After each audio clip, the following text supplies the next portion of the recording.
हमारे राजा बाबू जिस तरीके से अपना रंगीला मिजाज बनाकर इनको स्टेडियम में बुलाया किसने था? वो माना कि इनके भतीजा बीसीसीआई में हो गया, लेकिन चाचा को बुलाने की जरूरत क्या थी? इनके चाचा ने मैच हरा दिया। ये देख लीजिए कि साल 2015 हो, 18 हो, 20 हो, 22 हो, हम एक भी मैच नहीं जीते, सारे मैच हम हारे। टीम इंडिया एक भी मैच नहीं हारी, 10 में से 10 मैच जीती थी। वो टीम इंडिया जो एक भी मैच में ऑल आउट नहीं हुई, नरेंद्र मोदी जी के स्टेडियम में मैच रखा जाता है तो पहली पनौती तो ये हो जाती है कि प्रधानमंत्री जी के स्टेडियम में पहली बार टीम इंडिया ऑल आउट हो जाती है। और दुग्गल साहब जैसी एंट्री लेते हैं तो दुग्गल साहब के आने से पहले 3 विकेट गिरे हुए होते हैं, लेकिन जैसे ही अपने राजा बाबू एंट्री लेते हैं तनतनाता हुआ अपना सूट बूट पहनकर और उसके बाद हाथ वाथ दिखाकर फुल अपना इंप्रेशन झाड़ने के बाद जब एंट्री लेते हैं उसके बाद एक भी विकेट नहीं गिरता है। मोदी बुमराह की जगह नरेंद्र मोदी जी को खिलाइए, क्योंकि मोदी जी तो फेंकने में माहिर हैं, लेकिन किसी ने हमारी बात को सुना नहीं। अगर सुन लेते तो आज इंडिया वर्ल्ड कप उठा ही लेता।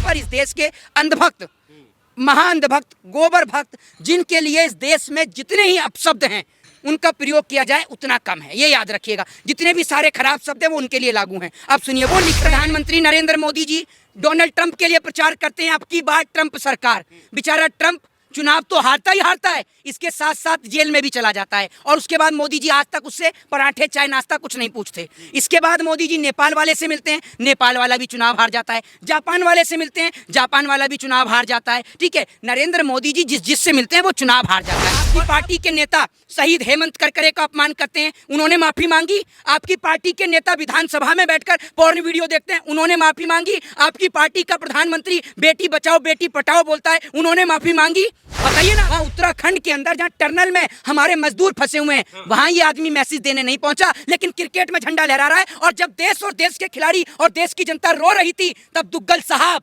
और बगल में बैठे होम मिनिस्टर साहब दोनों हंस रहे थे, दांत फाड़ रहे थे। उनसे पूछे कोई कि जब जनता रो रही थी, देश रो रहा था, आप क्यों हंस रहे थे? इस सवाल का जवाब दें। देखिए, एक बात आप मुझे बताइए, मैं जनता के सामने कुछ चीजें रखूंगा, उसके बाद आपकी ही जनता और आपकी ऑडियंस इस बात का फैसला करेगी क्या इस देश के प्रधानमंत्री यानी आपके प्यारे दुग्गल साहब, रंगीले मिजाज वाले नरेंद्र मोदी जी, क्या इस देश के लिए पनौती हैं? अब सुन लीजिए, पहली बात तो देश के प्रधानमंत्री नरेंद्र मोदी जी इस देश की 125 करोड़ जनता के वो महबूब हैं जो शादी से पहले तो 1000 वादे करते हैं, लेकिन शादी के बाद एक भी वादे को पूरा नहीं करते हैं, ये याद रखिए। अब सुनिए, 1983 में इस देश ने वर्ल्ड कप जीता कपिल देव की कप्तानी में, और इस देश की प्रधानमंत्री थी श्रीमती इंदिरा गांधी। साल 2011 में इस देश ने वर्ल्ड कप जीता, ठीक है, महेंद्र सिंह धोनी की कप्तानी में, और उस वक्त पे इस देश के प्रधानमंत्री थे डॉक्टर मनमोहन सिंह। साल 2011 के बाद आप ये देख लीजिए कि साल 2015 हो, 18 हो, 20 हो, 22 हो, हम एक भी मैच नहीं जीते, सारे मैच हम हारे हैं। और साल 2022 का मुकाबला एक ऐसा मुकाबला था कि टीम इंडिया का एक ऐसा शानदार प्रदर्शन कि जो टीम इंडिया एक भी मैच नहीं हारी, 10 में से 10 मैच जीती थी। वो टीम इंडिया जो एक भी मैच में ऑल आउट नहीं हुई, नरेंद्र मोदी जी के स्टेडियम में मैच रखा जाता है तो पहली पनौती तो ये हो जाती है कि प्रधानमंत्री जी के स्टेडियम में पहली बार टीम इंडिया ऑल आउट हो जाती है। और दूसरी बात ये कि जब मोदी जी के स्टेडियम में मैच रखा जाता है और मोदी जी यानी अपने दुग्गल साहब जैसी एंट्री लेते हैं तो दुग्गल साहब के आने से पहले 3 विकेट गिरे हुए होते हैं, लेकिन जैसे ही अपने राजा बाबू एंट्री लेते हैं तनतनाता हुआ अपना सूट बूट पहनकर और उसके बाद हाथ वाथ दिखाकर फुल अपना इंप्रेशन झाड़ने के बाद जब एंट्री लेते हैं उसके बाद एक भी विकेट नहीं गिरता है मोदी जी के आने के बाद। अब सुनिए, इसके बाद देश के प्रधानमंत्री नरेंद्र मोदी जी जो हैं और उनका जो भतीजा है यानी अमित शाह का बेटा जय शाह, ठीक है, जो भतीजा जो है वो चाचा को लेकर जाता है, जैसे पेरेंट्स टीचर मीटिंग में जाते हैं ना, ऐसे यूं करके भतीजे ने हाथ बांध रखे हैं, चाचा बगल में चल रहा है, बाप इधर की ओर चल रहा है, तो जा रहे हैं और घूम रहे हैं, स्टेडियम का दौरा कर रहे हैं। और उसके बाद में आप ये सोचिए, ट्विटर पर इस देश के अंधभक्त, महाअंधभक्त, गोबर भक्त, जिनके लिए इस देश में जितने ही अपशब्द हैं उनका प्रयोग किया जाए उतना कम है, ये याद रखिएगा। जितने भी सारे खराब शब्द हैं वो उनके लिए लागू हैं। अब सुनिए, वो लिख रहे हैं कि जय शाह के बीसीसीआई में आने से इस देश के खिलाड़ियों का हौसला बढ़ा है। उनसे कोई ये पूछे कि जय शाह की तो कप्तानी में इस देश ने वर्ल्ड कप उठाया था ना 83 में, 2011 में भी जय शाह की कप्तानी में उठाया था। जय शाह कौन सी बल्लेबाजी करता है और जय शाह को कितना क्रिकेट का ज्ञान है, और जय शाह को अगर इतना ही क्रिकेट का ज्ञान था और है तो जब टीम इंडिया के 8 विकेट 9 विकेट गिरे थे तो जय साहब बल्ला लेकर क्यों नहीं चला जाता? और हमने तो पहले ही कहा था कि अगर टीम इंडिया को मैच जीतना है तो जसप्रीत बुमराह की जगह नरेंद्र मोदी जी को खिलाइए, क्योंकि मोदी जी तो फेंकने में माहिर हैं। लेकिन किसी ने हमारी बात को सुना नहीं। अगर सुन लेते तो आज इंडिया वर्ल्ड कप उठा ही लेता। ये बात आप सुन लीजिए। पर अगर टीम इंडिया अच्छा प्रदर्शन एक मैच में नहीं कर पाई, हमारे खिलाड़ी बहुत बेहतर खेले पूरे टूर्नामेंट में जी, उसका ठीकरा आप प्रधानमंत्री के सर पर फोड़ेंगे? अच्छा ये मुझे बताइए कि प्रधानमंत्री नरेंद्र मोदी जी पाकिस्तान जाते हैं, वहाँ का प्रधानमंत्री चुनाव हार जाता है। प्रधानमंत्री नरेंद्र मोदी जी डोनाल्ड ट्रंप के लिए प्रचार करते हैं, अब की बार ट्रंप सरकार। बेचारा ट्रंप चुनाव तो हारता ही हारता है, इसके साथ साथ जेल में भी चला जाता है। और उसके बाद मोदी जी आज तक उससे पराठे चाय नाश्ता कुछ नहीं पूछते। इसके बाद मोदी जी नेपाल वाले से मिलते हैं, नेपाल वाला भी चुनाव हार जाता है। जापान वाले से मिलते हैं, जापान वाला भी चुनाव हार जाता है। ठीक है, नरेंद्र मोदी जी जिससे मिलते हैं वो चुनाव हार जाता है। और अब बात करते हैं भारत के लिए कि क्या भारत के लिए भारत के प्रधानमंत्री पनौती हैं?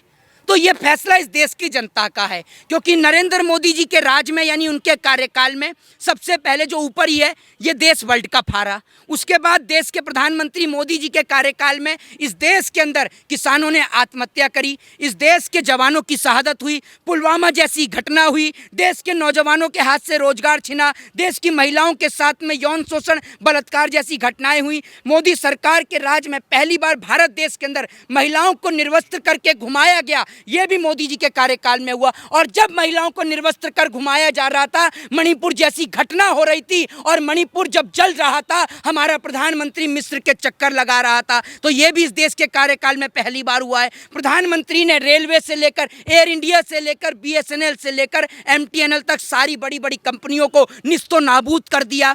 आज भारत जो कि एक बड़ी बढ़ती अर्थव्यवस्था के तौर पर साल 2014 में था, आज भारत किस जगह पे आ गया वो पूरे देश ने देखा। ग्लोबल हंगर इंडेक्स हो, चाहे वो भुखमरी का मामला हो, चाहे फिर वो इस देश पे बढ़ता हुआ कर्जा हो, चाहे फिर वो किसान की आत्महत्या का मामला हो, सब में भारत किस दिन प्रतिदिन उन्नति कर रहा है, ये देख लीजिए आप। पर ये पनौती जब से शब्द का इस्तेमाल किया है, राहुल गांधी को माफी मांगनी पड़ सकती है। क्यों मांगेंगे माफी? बीजेपी ने लगातार गंभीर आरोप लगाए।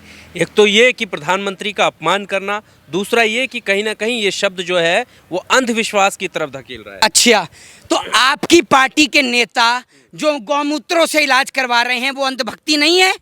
वो नहीं है अंधभक्ति? आपकी पार्टी के नेता शहीद हेमंत करकरे का अपमान करते हैं, उन्होंने माफ़ी मांगी?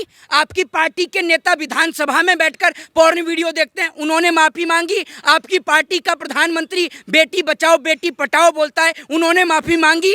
बताइए ना आप मुझे। ये तो मोहब्बत की दुकान खोलने निकले हैं। ये तो ये कह रहे हैं कि अगर हमें कोई गाली भी देगा तो हम उसका जवाब मोहब्बत से देंगे। गले लगाया था उन्होंने। अब वो भी लीजिए, ये देश चुनौतियां बर्दाश्त कर सकता है लेकिन पनौती बर्दाश्त नहीं कर सकता, ये याद रखिए। आज इस देश की अर्थव्यवस्था से लेकर सब कुछ इस देश का चौपट हो गया है। अब क्या चाहते हैं आप लोग? आप क्या चाहते हैं कि हम लोग भुखमरी से मर जाएं? क्या चाहते हैं आप लोग? क्योंकि इस देश का पैसा, किसान का पैसा, गरीब मजदूर का पैसा, आदिवासी का पैसा सब लूटकर एक आदमी के पेट में भर दिया उद्योगपति। सिर्फ एकमात्र उद्योगपति उनके पेट में भर दिया। कर्जा माफ हो तो उद्योगपति का हो। सुभाष चंद्र का कभी कर्जा माफ होता है, कभी आपने देखा कभी अडानी को कोई सहूलियत दे दी जाती है। और अडानी मोदी जी के कार्यकाल में कितना फला और फूला है वो पूरे देश ने देखा है। पर इन शब्दों का इस्तेमाल करना सही है? बिल्कुल सही है, बिल्कुल सही है। हमारे राजा बाबू जिस तरीके से अपना रंगीला मिजाज बनाकर इनको स्टेडियम में बुलाया किसने था? वो माना कि इनके भतीजा BCCI में हो गया, लेकिन चाचा को बुलाने की जरूरत क्या थी? इनके चाचा ने मैच हरा दिया। तो अच्छी बात है ना। देखिए हार के बाद भी खिलाड़ी नहीं हार के बाद भी खिलाड़ियों को प्रोत्साहित कर रहे हैं। अच्छा, पीठ थपथपा रहे हैं, शाबाशी दे रहे हैं। तो वो बिना जीता हुआ हर कोई मिलता है। बिना कैमरे के नहीं थपथपाई जा सकती थी? हैं? बिना कैमरे के। और एक मैसेज भी तो देना होता है ना सर। मेरी बात तो सुन लीजिए। मैसेज देने के लिए जहां हमारे मजदूर अपनी जान माल की लड़ाई लड़ रहे हैं, वहां उत्तराखंड के अंदर जहां टनल में हमारे मजदूर फंसे हुए हैं, वहां ये आदमी मैसेज देने नहीं पहुंचा, लेकिन क्रिकेट में झंडा लहरा रहा है। और जब देश और देश के खिलाड़ी और देश की जनता रो रही थी, तब दुग्गल साहब और बगल में बैठे होम मिनिस्टर साहब दोनों हंस रहे थे, दांत फाड़ रहे थे। उनसे पूछे कोई कि जब जनता रो रही थी, देश रो रहा था, आप क्यों हंस रहे थे? इस सवाल का जवाब दें। ऐसा कौन सा डायलॉग आपको याद आ गया, ऐसा कौन सा जोक आपको याद आ गया कि आप हंस रहे थे? जब देश रो रहा था तब आप हंस रहे थे। सोशल एक्टिविस्ट, ऐसे जानकार, एक सच्चे नागरिक होने के नाते आप उनको लोगों का विरोध करना चाहिए। दीवार पे पनौती के पोस्टर लगा रहे हैं, नहीं करना चाहिए। उनका देश के प्रधानमंत्री का, मुझे ऐसे लोग मिलेंगे तो मैं उनका फूलमाला लेकर स्वागत करूंगा, इसलिए करूंगा। क्यों नहीं करूंगा भाई, मैं इस देश का नौजवान हूं। हमें रोजगार चाहिए, हमें एजुकेशन चाहिए, हेल्थ चाहिए, डेवलपमेंट चाहिए। हमें इस देश में ऐसा प्रधानमंत्री नहीं चाहिए जो सरकारी संस्थाओं को बेचता हो। इस देश का प्रधानमंत्री इस देश की जनता को अपमानित करने का काम करता है। वो कहता है मंच पे खड़े होकर, इस देश के प्रधानमंत्री लगातार इस देश की जनता को अपमानित करने का काम करते हैं। जब हमारे देश का प्रधानमंत्री मंच से खड़ा होकर यह कहता है कि अगर मैं दोबारा सरकार में आया तो मैं दोबारा से आपको 5 किलो राशन दूंगा, मतलब वो हमें रोजगार देने की बात नहीं करेगा, वो हमें कोई शिक्षा देने की बात नहीं करेगा, वो हमें इस काबिल नहीं बनाएगा कि हम 5 किलो राशन खरीद सकें। यानी वो हमें ये दिखाता है कि आपकी औकात 10 साल पहले भी यही थी और मुझे वोट दो तो 10 साल बाद भी यही रहेगी। तो आपको इस तरीके से नहीं देखेंगे आप इसको कि वो लोग जो नहीं खरीद पा रहे हैं, वो लोग जो गरीबी रेखा से भी नीचे जा रहे हैं, कम से कम उन्हें राशन मिल रहा है। गरीबी रेखा क्या वो ऊपर नहीं आ सकते? उनके बच्चों के पास वो टैलेंट है कि जो गृह मंत्री के बेटे के पास भी टैलेंट नहीं है। अगर उनके बच्चों को हाथ में थमा दिया जाए ना, इस देश के जो SC ST OBC आदिवासी और तमाम जो लोग हैं, जो गरीब तबके का जो लोग हैं, उनके पास वो टैलेंट है। और हमारे देश के टैलेंट पे आप शक करते हैं, जितने में हॉलीवुड की फिल्म नहीं बनती ना, उतने में हम इस देश में चंद्रयान भेज देते हैं। ये बात आप याद रखिए। तो इतना टैलेंट हमारे देश के पास है। के नाम पर आप डायरेक्ट जय शाह पे क्यों पहुंच जाते हैं? क्योंकि उसके पास टैलेंट नहीं है, बिना टैलेंट के दम पे BCCI में बैठा हुआ है। ऐसी BCCI की नीतियां वो तैयार कर रहे हैं, खिलाड़ियों को सेलेक्ट कर रहे हैं। नीतियां ये चाचा और भतीजे की जोड़ी दोनों की ऐसी है कि चाचा के हाथ में इलेक्शन का फॉर्म दे दिया जाए, यानी दुग्गल साहब रंगीले मिजाज वाले मोदी जी के हाथ में अगर चुनाव का इलेक्शन का फॉर्म दे दिया जाए तो वो फॉर्म नहीं भर सकते। और दूसरे भतीजे यानी जैसा के हाथ में अगर BCCI का एक फॉर्म पढ़ने को दे दिया जाए तो वो फॉर्म नहीं पढ़ सकता। दोनों एक से बढ़कर एक कलाकार हैं और बिना कोई क्वालिटी के लिए और बिना कोई डिग्री के ऐसे बैठे हुए हैं दोनों विराजमान होकर इस देश में, और दोनों मिलकर देश का बेड़ा गर्क कर रहे हैं। जय हिंद, जय भारत, वंदे मातरम। चलिए, तो मोहित शर्मा हमारे साथ थे। लगातार पनौती शब्द पर जो है वो बात चल रही थी और सवाल यही था कि क्या प्रधानमंत्री के लिए पनौती जैसे शब्द का इस्तेमाल करना सही है। तमाम दलीलें और उदाहरण दिए जा रहे हैं।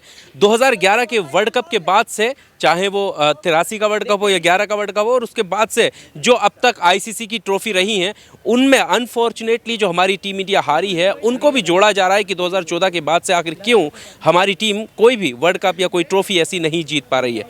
इस पूरे इंटरव्यू को लेकर आपका क्या कुछ कहना है, कमेंट बॉक्स में आकर अपनी राय जरूर दीजिएगा। शुक्रिया। Subscribe now and press the bell icon. Never miss an update.